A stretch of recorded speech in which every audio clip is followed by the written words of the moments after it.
je sais pas pourquoi. Super. Bonsoir à tous et bonsoir Clémentine. Salut, salut, bienvenue.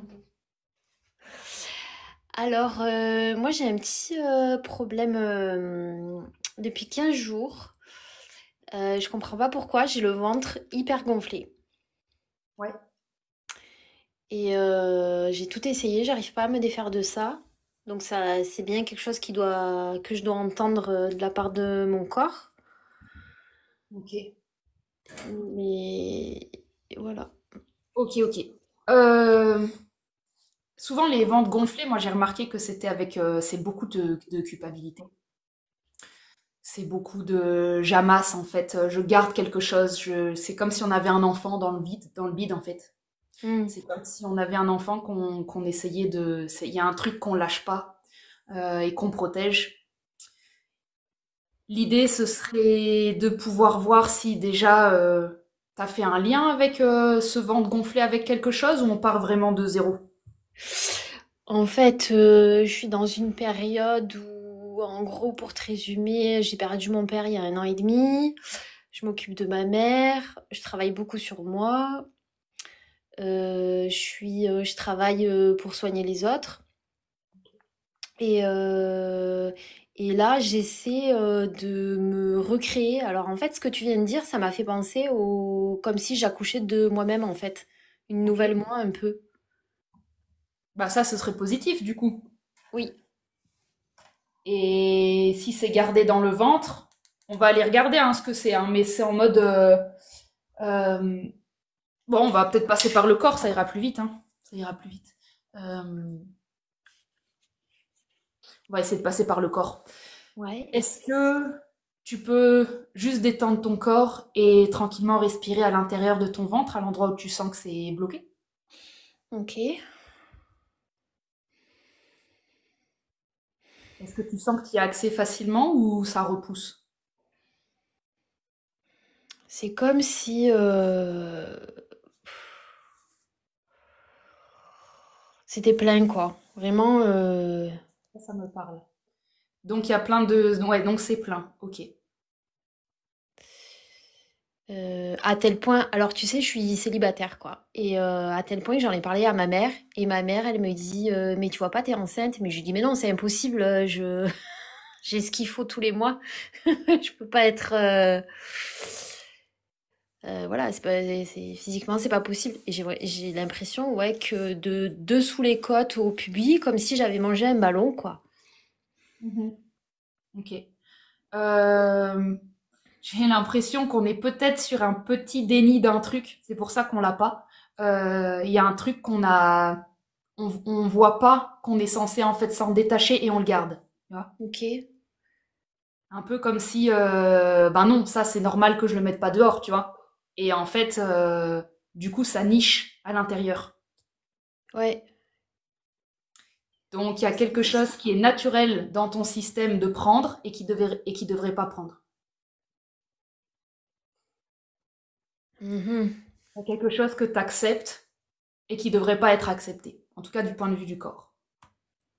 Ok. Est-ce que ça t'amène quelque part, déjà ça ou pas du tout? Euh,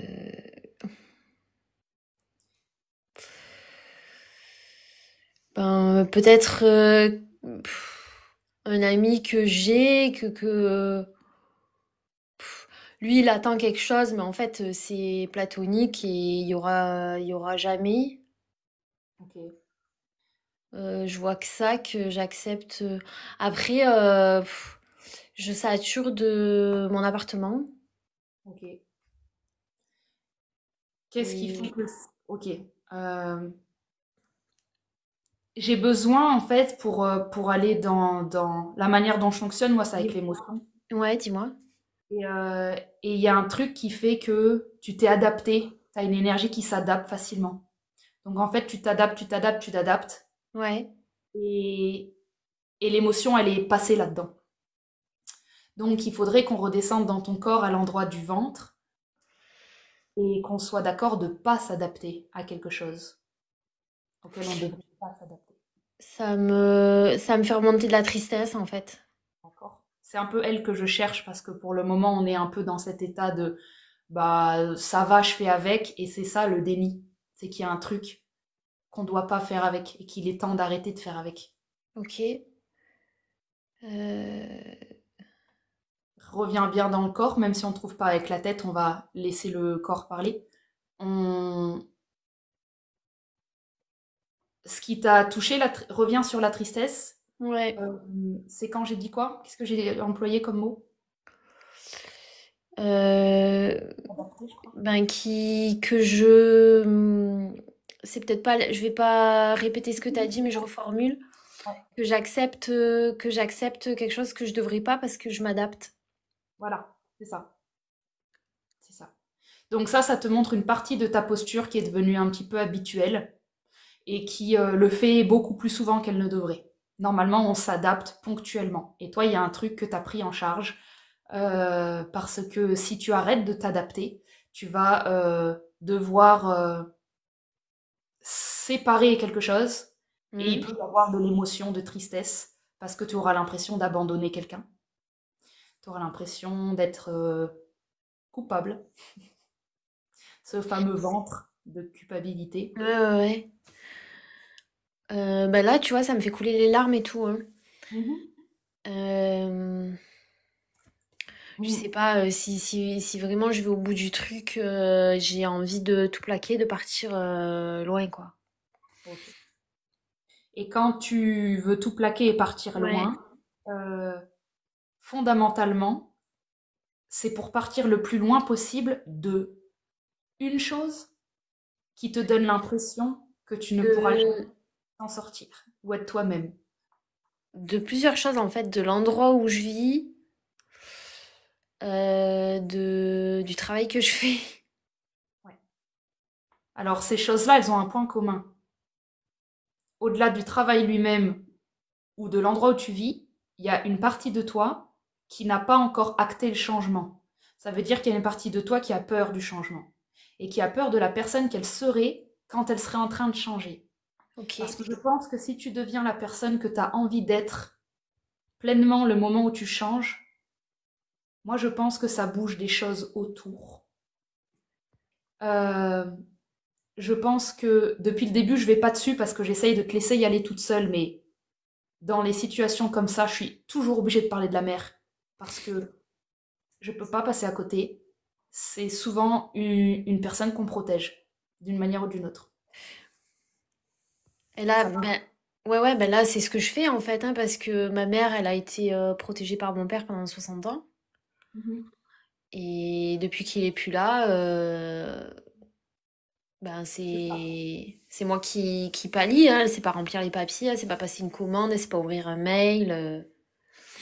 Donc pour moi, on est un peu à cet endroit-là. Ça fait un an et demi que ton papa il est décédé. Ouais, Ça fait un an et demi que tu n'es plus autorisé à complètement vivre ta vie, puisque tu sais que si toi tu pars aussi ou que tu effectues du changement, tu auras l'impression que c'est un peu tuer une deuxième fois ta mère, tu vois. c'est ça. Et donc on revient à cette fameuse culpabilité dans le ventre.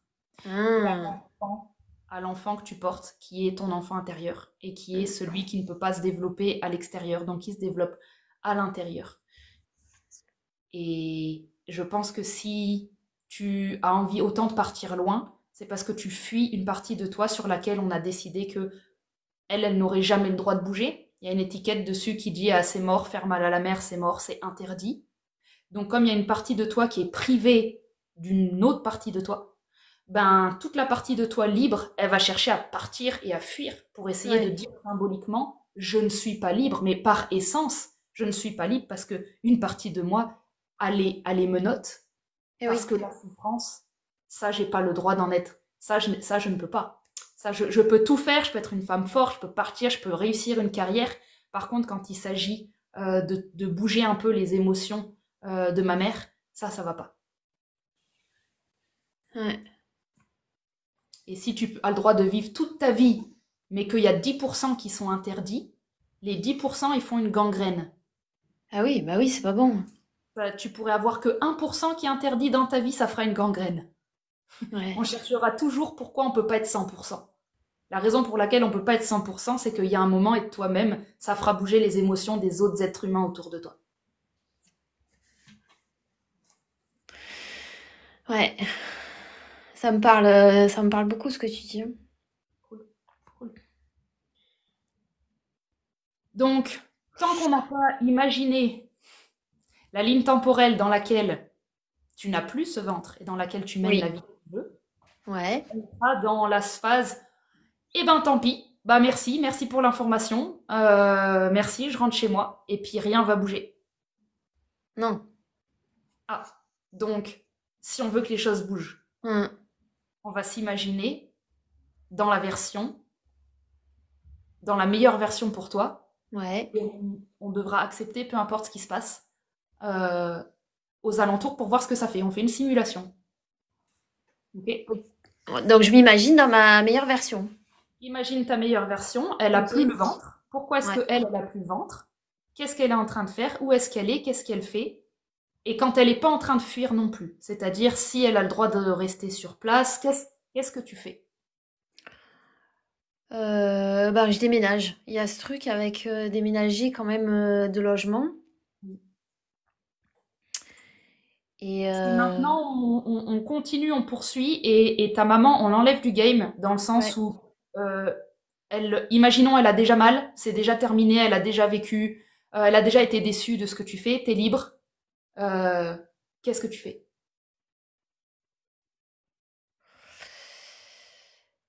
Euh, Bah, j'ai envie de te dire, je me remets avec mon ex, mais Donc t'es pas avec à cause de ta mère?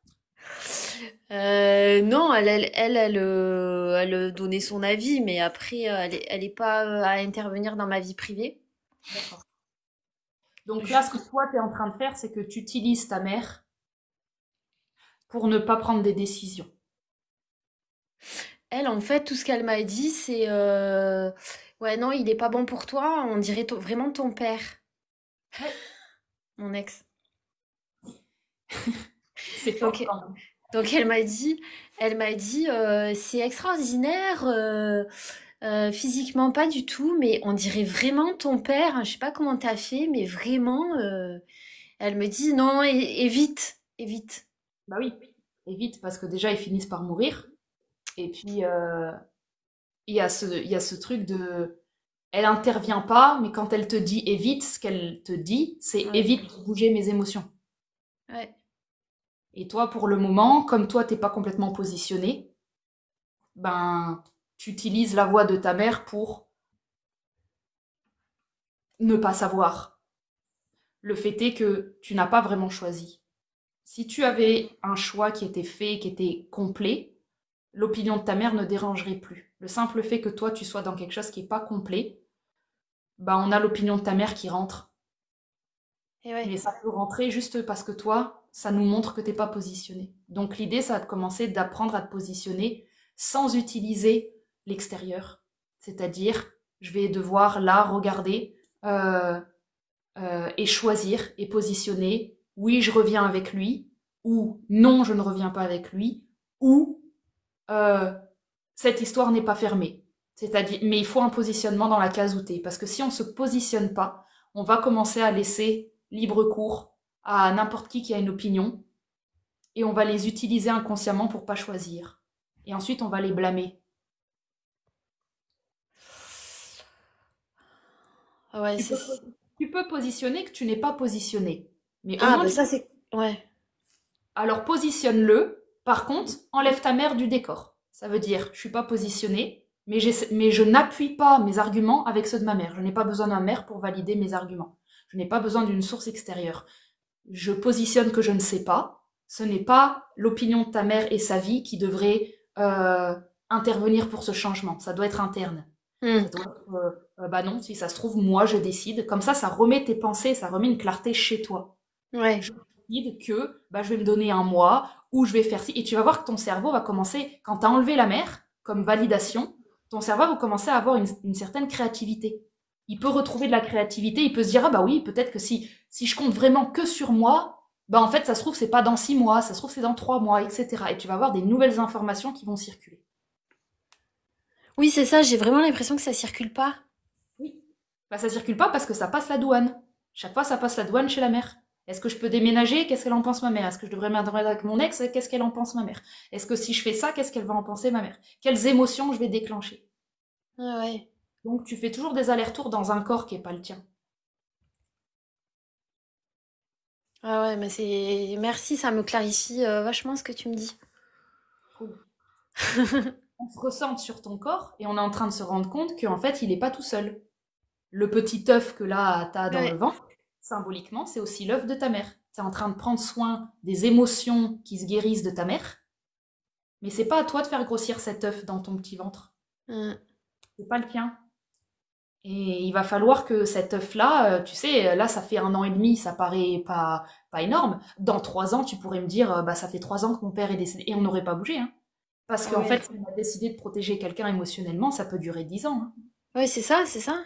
Ça n'a jamais de fin, en fait, parce que l'autre personne, ça l'arrange énormément que sa fille prenne en compte ses émotions. Parce qu'on trouve ça normal, on pense que de faire partie d'une même famille, c'est normal de s'écouter. S'écouter, oui, mais faire entrer l'opinion des autres à des moments où on doit apprendre à positionner des choix pour nous-mêmes, non. Ouais. Et elle va se sentir un peu moins utile, parce que d'un coup, ben, sa fille grandit, elle a plus son mari, elle va devoir retrouver une place en elle-même, et c'est pas à toi de combler cette place-là, tu vois. Et ouais, c'est ça. Le fameux moment où la fille est devenue le parent, et le corps fonctionne à l'envers. Et les symptômes le montrent. Elle reste ta mère, elle reste le parent, elle a vécu plus longtemps que toi sur cette planète. Tu vas pas lui apprendre à gérer des émotions à son âge, et tu vas pas lui apporter un truc dont elle manque maintenant. Mm. Elle a toujours été sur cette planète. Elle sait très bien comment ça fonctionne, des émotions. Ça fait mal, ça se pleure, ça se vit. Et il faut pas qu'on s'arrête là. Faut pas qu'on s'arrête. Ah non, je veux pas bouger de la souffrance. Faut pas qu'on s'arrête là. Faut qu'on aille derrière ça. Faut qu'on en parle ensemble, faut qu'on la vive ensemble. Mais à la fin du fin, je dois pouvoir avoir exprimé un positionnement qui n'est pas en lien avec ce que quelqu'un d'autre préférerait pour moi. C'est pour ça qu'avant même d'y aller, moi, je fais un travail souvent de positionnement interne.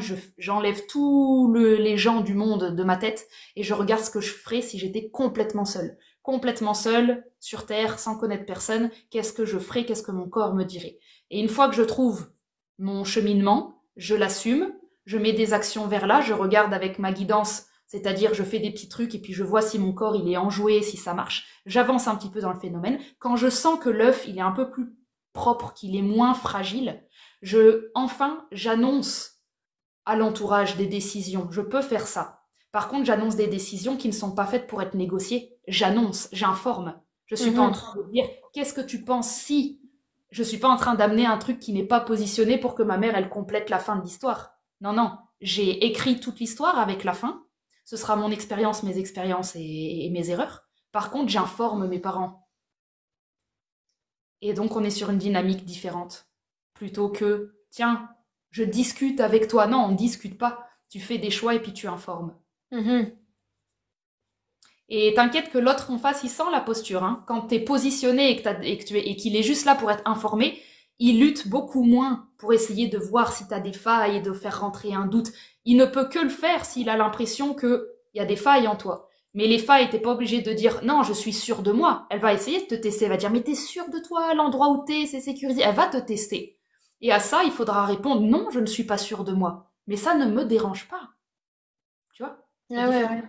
La grosse différence, plutôt que de faire genre ah mais oui je suis sûre, eh ben là elle va rentrer dans tes failles parce que parce qu'elle va dire ouais ouais elle est sûre d'elle, ah ouais ok, et là elle va t'avoir. Il faut toujours dire la vérité, toujours dire la vérité. Et pour dire la vérité il faut la connaître.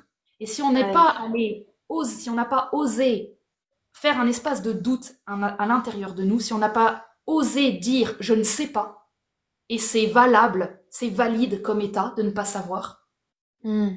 eh ben, ils vont tomber dans les failles de ah, tu ne sais pas, donc c'est pas bien. Donc, je vais pouvoir renverser ton état d'esprit. Ça, c'est si toutes les deux, vous êtes en accord sur c'est pas normal de ne pas savoir. Moi, je serai toi, je téléchargerai un nouvel état d'être qui est Ouais. celui où on a le droit de ne pas savoir où on va, pas savoir ce qu'on fait peut-être des erreurs, on fait peut-être des bêtises, mais j'assumerai tout ça. c'est ma vie, j'assumerai les bêtises qu'il y aura dedans. Et en plus, moi, je ne les appellerai jamais bêtises. Je les appellerai apprentissage. Et je ne ferai que me relever. Je n'ai fait ça toute ma vie, j'ai fait des choix. Et je n'ai fait que me rendre compte que je ne fais que grandir et que ça va de mieux en mieux. Ça, je peux l'apporter à table. Et qu'est-ce que tu veux qu'ils disent ensuite, les autres ou les adultes? Tu pourrais faire si... Ils peuvent plus te dire tout ce qui va mal se passer parce que tu auras toujours la même réponse. Bien sûr que ça peut se passer comme ça. Ça ne me fait pas peur parce que c'est une ligne temporelle parmi d'autres. C'est pas sur celle-là que je porte de l'attention. Il peut se passer du négatif, mais attention, il peut aussi se passer du positif. Ouais, Ils ouais, vont dire, ah bah oui, bien sûr qu'il peut se passer du positif, mais... Et le ouais. mais essayera toujours de te dire que la réalité est ainsi. Et ce sera à toi de travailler. Non, non, tu exprimes ta réalité, c'est pas dans celle-ci que je vis. Et c'est là où on va avoir besoin de ton ancrage. C'est vraiment ta réalité pour le moment, elle contenait des réalités qui n'étaient pas les tiennes et ça t'empêche de ressentir. Dès que tu Ouais. réfléchis à quelque chose, c'est anesthésié parce que c'est branché à un corps qui n'est pas le tien. Hmm. Tu vas récupérer tes ressentis et ta circulation quand tu vas me nettoyer tout ce qu'on peut penser et quand tu vas accueillir dans ton être le fait de ne pas savoir, le fait de ne pas être positionné. Mais au moins, ça t'appartient. Ouais. Et ce temps-là, tu le fais durer autant que tu veux. Tu n'es pas obligé de déménager tout de suite, etc. Par contre, c'est une bulle, euh, la bulle de ton ventre, dans laquelle il n'y a que toi. Donc, il faut que tu y ailles à l'intérieur et que tu détendes cet endroit en lui amenant une, une, en lui assurant que quelle que soit la décision que tu prendras, elle sera faite par toi-même et pour toi-même, en dehors de toutes influences. Si tu arrives à promettre ça à ton corps, il devrait se détacher, il devrait se détendre un peu. Oh, merci. Comment il va là? Ça circule un peu? Ben, là, ça me fait, oui, moins compact. Ok, super. Moi, c'est cool. Ça commence déjà à se détendre. Et puis, Moins, l'idée, c'est que tu... Voilà. Quand les moins pensées com- arrivent, oui, oui, j'allais dire moins compact et beaucoup d'émotions, des pleurs tristes, mais des pleurs aussi de soulagement. bien sûr, ouais. La tristesse, c'est celle de ta maman. Mais quand toi, tu la pleures, c'est pas triste. Parce que toi, tu es au courant qu'il y a aussi du positif. Donc, avant, la tristesse, elle nous faisait peur parce que les parents, généralement, la génération de dessus, détestent la tristesse. C'est vraiment quelque chose, ils ont du mal avec ça. Ah oui. Tu peux informer la tristesse qu'elle a le droit d'être là, que c'est pas grave. C'est pas grave d'être triste. La tristesse, c'est je m'autorise. Je m'autorise à vivre un deuil, je m'autorise à être orpheline, finalement. Je m'autorise à ne plus avoir de papa ni de maman dans mes choix, symboliquement. Et ça, crois-moi que les parents, ils le ressentent quand l'enfant il commence à se détacher de ce que les parents pensent. Et elle est un peu là, la tristesse, parce qu'on a l'impression que ça enlève un lien, mais c'est un lien d'affect qui influence trop notre vie et c'est ok de faire un peu un deuil de temps en temps, euh, de ne pas pouvoir remplir le parent comme on aimerait le remplir. Il faut qu'on les laisse vivre leur vide. Il faut qu'ils se confrontent à leur vide. Euh, Sinon, on va passer notre temps à essayer de le remplir. Et nous, on ne pourra pas vivre la vie qui nous ressemble. Ouais, c'est ça, parce que moi, je me suis détachée assez tôt, en fait. Et là, avec ça, depuis un an et demi, en fait, ben, elle fait que m'appeler parce que avant, je l'appelais une fois par trimestre quand j'étais à l'étranger. J'étais pas fusionnelle avec ma mère, hein. Mm. Et Bah, c'est bien d'avoir voulu récupérer le temps perdu, mais au bout du compte, ça va finir par donner une impression que tu t'excuses, tu vois. ouais, c'est ça. T'excuses du temps que t'as passé, alors que t'étais complètement en conscience. Ta guidance, elle sait très bien pourquoi elle t'a fait ne l'appeler qu'une fois par trimestre. Tu sais très bien qu'il y avait un potentiel de glu, Ouais, et donc tu t'es protégé et t'as fait ce qu'il fallait. Et le moment, comme il y avait de la culpabilité, mine de rien, en dessous, bah, le moment où il y a une opportunité de consoler ta mère, tu vas en faire trop, tu vois. Phénomène de décompensation. C'est j'ai été une mauvaise fille du point de vue de ma mère, donc je vais me rattraper et je vais banquer. Je vais banquer sur mes erreurs jusqu'à ce qu'elle me dise ça y est, euh, t'es libre du contrat, ma fille, de réparer toutes ces années où t'as pas été là. Alors de un, c'est pas une faute ni une culpabilité. Tu vois, c'est vraiment le... Et puis de deux, le contrat ne s'arrêterait jamais si tu attends que la mère, elle le déchire. Ah ouais, non, c'est sûr. Donc c'est à nous de se rendre compte qu'à un moment, on met en place des stratégies inconscientes pour venir réparer ce qu'on pense qui n'était pas juste, mais ça c'est selon le point de vue du parent. Il Ouais, faut ouais. absolument que tu t'écoutes et absolument que tu ne remettes jamais en question les choix que tu as faits d'une manière culpabilisante. Jamais, ça c'est interdit dans mon monde. Tu pars toujours du principe que les choix que tu as faits, tu les as faits pour une raison, et c'est mieux d'essayer, à la limite, de les comprendre et d'en ressortir un apprentissage que de faire une sorte de marche arrière sur lequel ensuite, ben, tu es en train d'essayer euh, de rattraper un dû. Et ça, c'est pas propre. C'est pas tant de rattraper, c'est juste que. Enfin, c'est juste. Mhm. C'est. En fait, ma mère, elle a toujours été enfin, assistée par mon père, quoi. Elle s'est mise avec lui à 17 ans et elle a jamais ouvert une facture, payé une facture, ouvert un mail, créé sa boîte Mhm. mail, enfin tout ça, quoi. Mhm. Il l'a amené chez le docteur, il l'a ramené, il faisait tout. Ouais. Et du jour au lendemain, elle sait pas passer une commande pour les croquettes du chien, par exemple. Mhm. Oui, le fameux potentiel de glu que tu connais très bien. Voilà. Donc, ben, je suis passée de une fois par trimestre à elle m'appelle 4 fois par semaine. Et oui. Parce que on a besoin maintenant de mettre de la clarté sur tout ce qui se passe. Mm, Pendant 1 an et demi, tu fais de la transmission d'autonomie mm, pour que quand ta mère soit suffisamment autonome, mm. une fois que tu peux te reculer, elle est fonctionnelle. Ta mère, elle n'a pas cette intention-là. Elle a l'intention de dépendre. Toi, tu as une intention de la rendre autonome, inconsciemment. Hein. Je vais Oui. la rendre autonome, comme ça, quand je peux me barrer, elle est fonctionnelle. Ce Mm, que tu n'as pas pris en compte dans ton histoire, c'est l'intention de la mère. L'intention de la mère, c'est pas d'être autonome, c'est de ne pas l'être. C'est là où intervient ta conscience et ta discipline de dire c'est là où je dois faire mon choix. C'est là où moi j'autonomise pour pouvoir être libre, mais quand l'autre en face n'a pas la même intention, il faut que je prenne ça en compte. Donc il va falloir que j'informe que nous n'avons pas la même intention.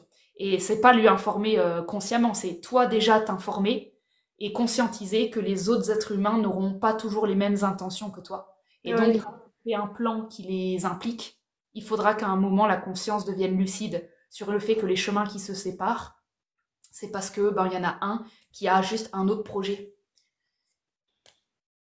Et donc c'est vraiment déjà commencer à t'informer vraiment que ta maman n'a pas pour but d'être autonome. Mm, Sinon, elle te perd. C'est pas dans son intérêt. Donc, tu peux développer une communication dans laquelle euh, euh, tu peux lui montrer. euh, Ça, ce sera entre toi et ton intuition de comment gérer tout ça. Mais le ouais. plus important, c'est que tu vois l'intention pour que tu puisses remettre à jour ton positionnement, tes lignes temporelles, ton futur, et que tu te branches bien sur un futur où tu t'es choisi toi.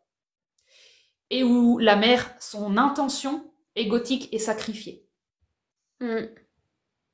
Et derrière, elle va pas mourir, il va y avoir une transformation et elle va devoir faire, elle va peut-être rencontrer une copine avec qui en fait, etc. Et ça va être comblé. Merci. Ouais, ouais, ben ça me clarifie beaucoup les choses et je fais des liens, tu vois, entre mon corps et ce que je vis. Donc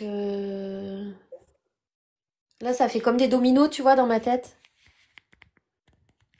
Bah, c'est le but, hein, c'est ce qui nous manquait. Hein. Il nous manquait de comprendre ton symptôme, il nous manquait de le relier à quelque chose. Mais on a bel et bien une histoire en dessous, alors elle pourrait se raconter de mille et une façons. Hein. Moi, je la raconte d'une façon, pour que toi, ensuite, tu te l'appropries et que tu puisses partir sur l'histoire que je te propose pour aller, toi, vraiment y mettre ta vérité, y mettre plus de clarté, y mettre quelque chose de plus juste que moi qui connais rien à l'histoire, et que tu puisses voir comment ton corps y réagit quand tu finis par ressentir tout ce que tu maintiens à l'intérieur de ton ventre, qui est en fait je maintiens immobile les émotions de la mer. J'essaye de bouger partout autour dans ma vie sans que jamais cet œuf il bouge. Ce sera pas possible. Il faudra qu'il bouge. De la manière dont tu veux, peut-être par petites étapes, mais il bougera. Ça doit être ton intention dans ta prochaine ligne temporelle, c'est, quelle que soit ma ligne temporelle, ce qui n'avait pas bougé aura bougé. Tu peux même juste parler comme ça avec ta conscience. Tu n'es même pas obligé d'impliquer la mer. Tu ressens ton corps, tu vois l'endroit du ventre, et maintenant ton intention, c'est que ça recircule. Si ta simple intention, c'est que coûte, ça circule, et le coûte que coûte est très important. Ça veut dire ça coûtera ce que ça coûtera. Ça veut dire que si ça doit coûter les émotions de la mer, je le prends. Oui. Mm. Si tu arrives à avoir des intentions qui sont toi en priorité, en fait, ton corps, il entend ça, il a juste besoin de ça. Le reste, peu importe. Si par contre, on fait une prière, j'aimerais vraiment que les choses changent, mais le bas du corps, il est complètement immobile parce qu'il est en train de dire « sauf ça », c'est là où on a un souci. Donc, il faut simplement nous faire une petite prière sur le fait que je suis OK à partir du maintenant, que la vie m'aide à mettre en mouvement ce qu'elle doit mettre en mouvement à travers moi et de m'entraîner à accueillir avec mon mental le changement, même le changement que je refuse. Oui. Tu vois le genre de prière? Ouais. Même ce contre quoi je lutte, même ce en quoi je suis en résistance, je vous demande de m'aider à fluidifier cet endroit pour évoluer à l'intérieur et de m'accompagner d'une manière qui soit douce, lucide et qui me permette de conscientiser mes apprentissages. Ça veut dire, grosso modo, je veux pas un gros tsunami, je veux prendre soin de moi dans l'apprentissage, je veux apprendre de ma conscience, donc je veux qu'elle me montre à chaque étape comment est-ce que je peux toujours être un peu plus moi-même. Et tu vois, ça prend en compte le temps, ça prend en compte des paliers, ça va prendre en compte ta mère. La conscience, elle est toujours OK pour être dirigée comme on en a envie, au rythme qu'on a envie. Il suffit de lui demander. Par contre, l'intention qu'on doit avoir, c'est la vérité. Si on fait le même genre de prière, mais qu'on n'est pas branché sur coûte que coûte la vérité, peu importe, au-delà de mes proches, ça c'est un peu plus dur. Mais si on arrive à inclure le mouvement global, c'est carte blanche pour que ça bouge. Oui, oui, c'est ça. J'étais comme dans une espèce de retenue à tenir les rênes, tu vois, à contrôler, je sais pas quoi, hein. Bah justement, à contrôler je sais pas quoi parce que tu ne sais pas ce que tu contrôles parce que ce n'est pas toi qui te le demande. C'est ta mère dans Mm. l'inconscient invisible, mais pas que elle, hein. Il y a les défunts, il y a les machins, il y a toute une matrice, mais il y a quelque chose qui te dit ne nous lâche pas. C'est lié à une mémoire. Oui, c'est ça. C'est juste une mémoire.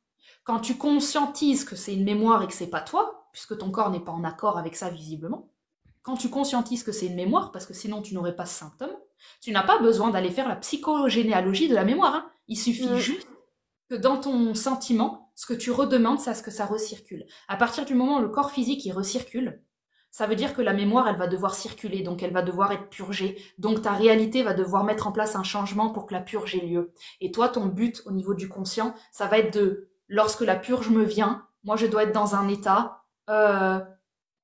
branché sur la vérité. C'est tout. Branché sur la vérité. Branché sur la vérité de me choisir me fera agir comme je dois agir à chaque moment, me fera canaliser les bons mots, me fera canaliser la bonne posture. Ce que je dois être en accord, c'est simplement oui, lorsqu'il viendra le moment où il y aura de la résistance, lorsque viendra le moment où j'aurai de l'émotion, ou un proche aura de l'émotion, je fais un marquage pour que ce moment-là, je ne le bloque pas. Je fais un marquage pour que ce moment-là, il soit quand même fluidifié. Je fais un marquage pour que le moment où je sens que ça va serrer dans mes intestins, j'aurai une respiration pour détendre. Et si tu arrives à l'intérieur d'une contraction à être branché sur ma vérité, c'est que ça doit circuler, tu verras que, étrangement, ton cerveau ne va pas bloquer les mots et bloquer Mm. la situation et faire un déni. Vu que tu es en train de faire en sorte que ça circule, tu seras obligé d'être branché à la vérité. Et tu devras dire des choses et ça va être doux, ça va être bien fait. Ça va être bien fait parce que ça s'appelle être en conscience. C'est pas d'un coup je m'énerve et puis je sais pas ce que c'est, je serai dans de la conscience. Parce que je suis en train d'accompagner le phénomène qui est maintenant ma priorité. Ce n'est ni de protéger la mer, ni de machin. Ma priorité est que mon corps circule.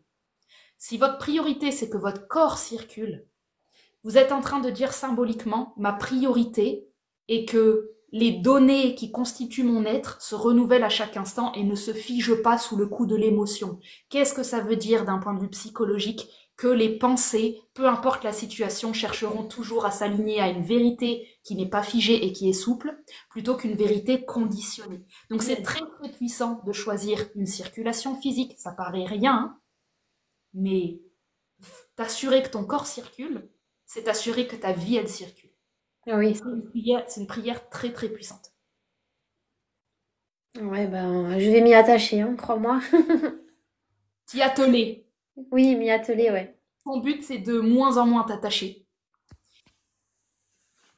et t'autoriser à te détacher. Ouais, le beau lapsus. Ouais. Par défaut, on s'attache aux choses. Non, non. Essaye le détachement. Et, et d'ailleurs, justement, plus ça se détache, moins ça glue et moins Ouais, ça coagule. Et toujours ouais. pareil, n'oublie pas que la conscience, elle n'a pas prévu euh, la souffrance en tant que telle. Par contre, nous, on peut interpréter que les choses sont de la souffrance alors que fondamentalement, elles ne le sont pas. Il y a juste beaucoup d'émotions. Ça n'est pas obligé d'être de la tristesse. Ça n'est pas obligé d'être triste. On peut percevoir la tristesse exactement comme tu l'as fait, hein, c'était assez spirituel. Tu as perçu de la tristesse, mais tu étais détaché. Bah, Hmm. cet endroit-là, c'est de l'alchimie. Et cet endroit-là, il marque des grands changements pour la conscience. Quand on est capable de ressentir des émotions et de pas être attaché à ces émotions, mais ça, c'est vraiment propre, tu vois. Ok. Bon, ben, merci beaucoup pour tout ça. Avec plaisir. Et Peut-être que j'aurai aidé d'autres personnes au travers probablement, de l'exemple. probablement. Merci beaucoup d'être venu en live pour en discuter. Et merci à tous et à toutes de ceux du live, quoi. Yes. Merci à la commu. Oui, merci à la commu. De gros bisous, merci. Des gros bisous. Ciao, bonne Ciao, soirée. ciao, merci.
Toujours faire plus, on aurait toujours pu faire mieux, on n'est pas assez, pas assez. N'oubliez pas, les gens qui se blâment et qui blâment les autres, ils sont pas heureux à l'intérieur, ils détiennent pas la vérité, c'est pas parce qu'ils ont des faits et des opinions fortes que c'est réel. Faites confiance à votre sensibilité, faites confiance que si vous ne devez pas vous intéresser à un sujet, ne vous blâmez pas de ne pas vous y intéresser, ne tombez pas dans le piège de la culpabilité et de tous ces gens qui vont vous faire croire qu'il faut penser collectif, qu'à un moment, si chacun est trop égoïste, la planète, elle avancera pas. Ne tombez pas dans les discours de peur, ne tombez pas dans les discours qui essayent de vous culpabiliser à être quelqu'un que vous n'êtes pas, ne tombez pas dans les discours de gens qui ne sont fondamentalement pas heureux et en colère, et qui vont essayer de vous emmener dans leur bateau. Si vous, la vie que vous avez, elle n'est pas parfaite, mais elle vous convient, déjà, c'est participer au monde d'une certaine manière, et on ne doit pas tous participer au monde de la même manière. Il y aura des gens qui s'engageront en politique et qui s'engageront dans des mouvements extérieurs, et ils sont constitués pour ça.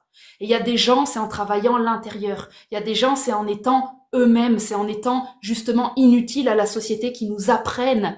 Ils nous apprennent le féminin, ils nous apprennent à arrêter d'être partout, ils nous apprennent à se recentrer. On n'est pas en train de blâmer les handicapés, de pas aider le collectif. Bah oui, mais pourquoi eux et pas l'autre? Qu'est-ce qui te dit que dans cet invisible, cette personne-là, elle n'est pas en train de faire ce qu'il faut exactement qu'elle fasse? Donc ne tombez pas dans les pièges collectifs qui essayent de vous emmener dans des choses communes. Faites confiance à l'unicité, à la singularité de votre vie et de vos ressentis. Ce sera déjà bien plus courageux que les gens qui viennent critiquer les autres.